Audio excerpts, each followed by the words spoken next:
Ang programang ito ay rated SPG. Striktong patnubay at gabay ng magulang ang kailangan. Maaaring may masiselang tema, lengguwahe, karahasan, sexual, horror o droga na hindi angkop sa... Sige na, Mami. Magkita na lang tayo mamaya. Oo, sige, sige.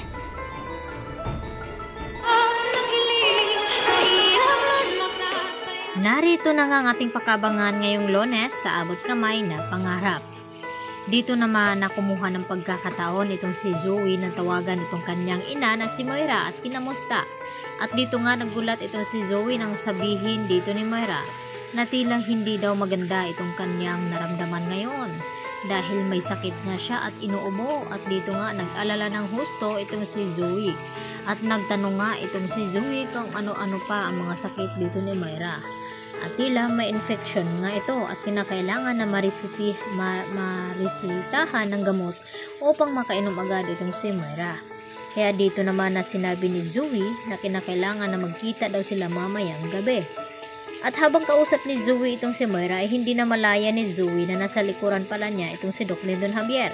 At narinig lahat ni Doc Lyndon Javier ang pinag-usapan ni Zoe at Moira na plano nilang magkita ang dalawa.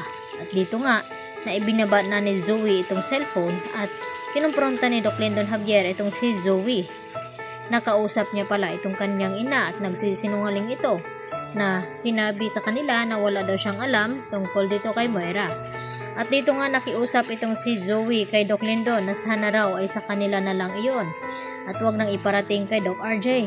At dito naman na sinabi ni Doc Lyndon Javier na hindi nga daw maaari dahil dapat malaman daw ito ni RJ na may connection pala itong si Zoe at itong si Moira at balak pa nilang magkita.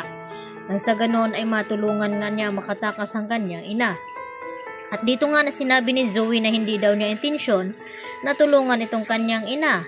At dito naman na kinausap ng masinsina ni Zoe si Lyndon na kung gusto daw nito na sumama itong si Doc Lyndon habang magkita daw sila ni Moira. Nang sa ganon ay mahuli na nga daw ito upang matigil na nga ang kasamaan daw ng kanyang ina. Subalit tila hindi kumbinsido itong si Doc Lyndon sa mga sinasabi nga dito ni Zoe. Sa kabilang banda, kinausap naman ng receptionist itong si Annalyn sa pag-akala na itong si Zoe na may importanteng tawag nga daw sa kanya na naghihintay. At tila isang babae nga daw ito at nagtaka itong si Annalyn dahil hindi naman daw siya itong si Zoe. Baka daw ay ina ni Zoe ito. Kaya napag-alaman ni Annalyn na si Moira nga ang tumatawag dito kay Zoe kaya hindi na nga makakalusot ito. At ang tanging gawin na lamang ni Doc Lyndon na ipaalam kay Doc RJ ang tungkol sa pag-uusap ni Zoe at dito ni Moira. Nang sa ganun ay masit up nga nila ito upang mahuli. Samantala, nang dito pala sa Japan sa Nagoya itong si Kinito dahil may mahalaga nga itong inaasikaso. At sakto naman na nakita niya dito itong si Moira na paalis na nga ng Japan.